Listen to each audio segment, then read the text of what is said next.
Welcome to the Trail Running Briefing, the podcast for trail runners who want to understand their training and run better. Each week, one clear idea to help you train smarter, stay durable, and perform when it matters. Episode 22: The minimum intensity for the right adaptation. No more. Here's a mistake many trail and ultra runners make. We think a session only counts if it feels hot enough to remember. The intervals have to burn. The downhill session has to trash the quads. The strength session has to leave us sore for days. Otherwise, we wonder if we did enough. But training is not a competition to see how much stress we can survive. Training is about applying the smallest useful dose that creates the adaptation we want, and then being able to repeat it consistently. Like a doctor prescribing medication, the goal is not the maximum dose. The goal is the right dose. Enough to work, not so much that the side effects become the problem. The concept for today is simple. Use the minimum intensity, load, or stress that creates the adaptation you are looking for. Not the easiest session possible, not lazy training, not avoiding hard work. The minimum effective dose means the smallest amount of stress that is strong enough to tell the body you need to adapt.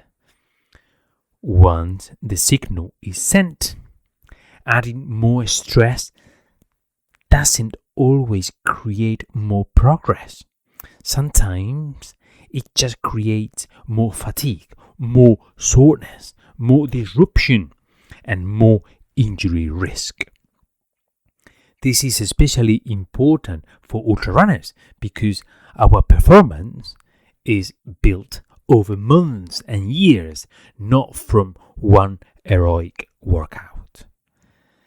The best session is not always the one that destroys you. The best session is often the one that gives you the adaptation and still allows you to train well tomorrow, the day after, and next week. Think about intensity sessions. If your goal is to improve your aerobic threshold, lactate clearance, or sustainable climbing pace, you don't need to turn every session into a race.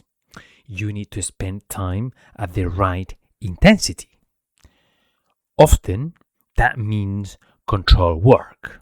Yes, strong, focused, but repeatable. If the session was meant to be threshold, but you run like a zone 4 or even zone 5, like a VO2 max test, you might feel proud in the moment, but what did you actually gain? Maybe a bit more stimulus, but also more muscular damage, more nervous system fatigue, more carbohydrate depletion, and more time needed to recover. That extra intensity has a cost. And in ultra running, the cost matters because the goal is not just to complete Tuesday's workout. The goal is to complete the training block. The same principle applies to downhill running.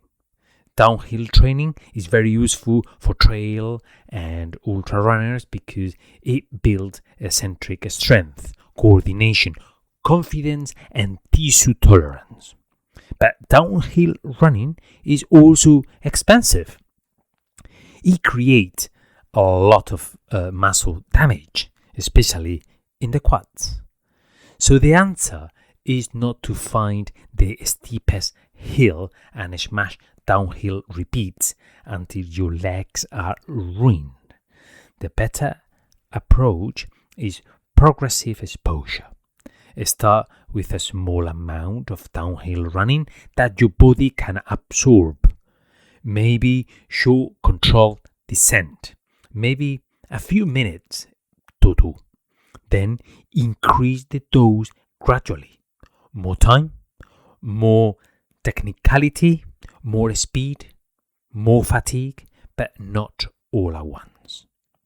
The adaptation comes from repeating the signal, not from creating one massive shock.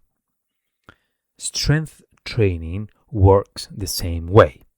If you are an ultra runner, strength training should support your running.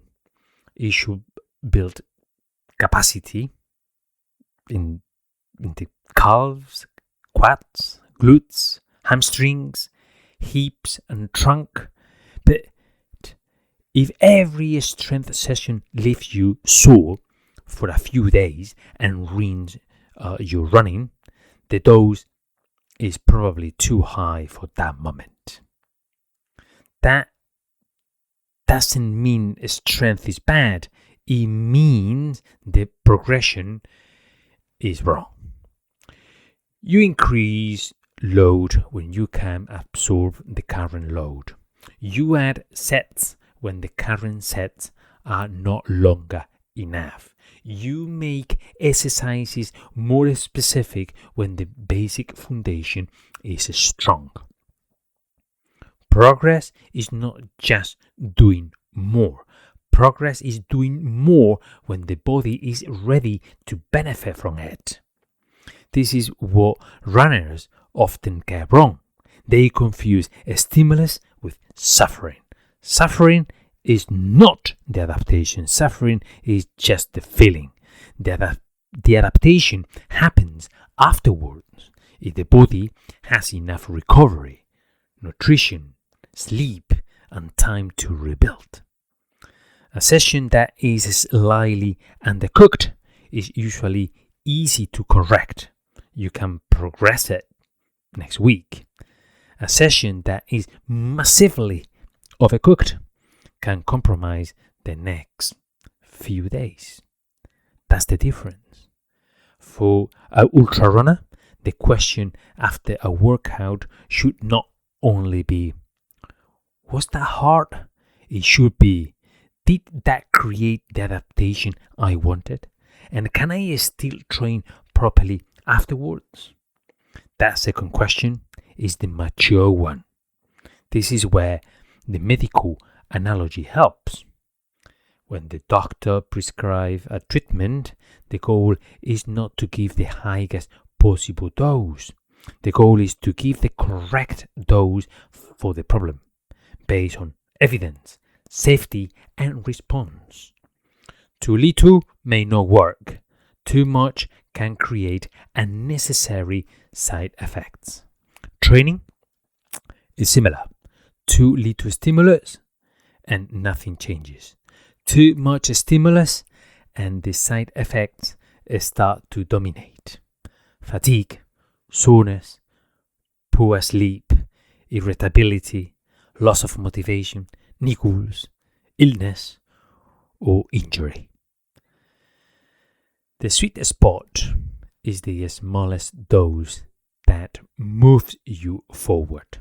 In real training, this means controlling the variables. For intervals, do not always chase the fastest pace. Chase the right effort. Finish knowing you could have done one more rep if needed. For hill sessions, build the climb stimulus progressively. You don't need every climb to be maximal.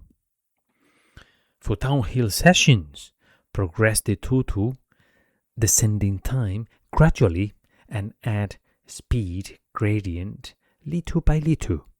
For strength, add load gradually and protect running quality. Strength should make you more durable, not constantly interfere with your key runs. For long runs, especially back-to-backs, the same rule applies. The objective is not to prove you can suffer. The objective is to build fatigue resistance while still recovering enough to continue the block. This is sustainable progression. A training block is like stacking bricks. Each session should add a brick. If the session is too hard, it can knock bricks off the wall. That is why the minimum effective dose is not conservative training. For me, it is intelligent, smart training. It is how you build metabolic fitness, muscular durability, and resilience without constantly breaking the system you are trying to improve. To conclude, use the lowest intensity, load, or downhill stress that creates the adaptation. Then progress only when you are absorbing it well. And that is the key phrase, absorbing it well. You are not looking for the hardest session you can survive. You looking for the smallest useful dose you can repeat consistently. For ultra running, consistency beats drama. The session should send a clear signal to the body, but it should not create so much noise that the rest of the week falls apart. So the next time you are tempted to push harder just because you can, ask yourself, is more intensity giving me more adaptation or just more cost? Train for the adaptation, not for the ego. Minimum effective dose, maximum long-term progress. That's today's trail running briefing. Understand your training, apply it on the trail, and run better.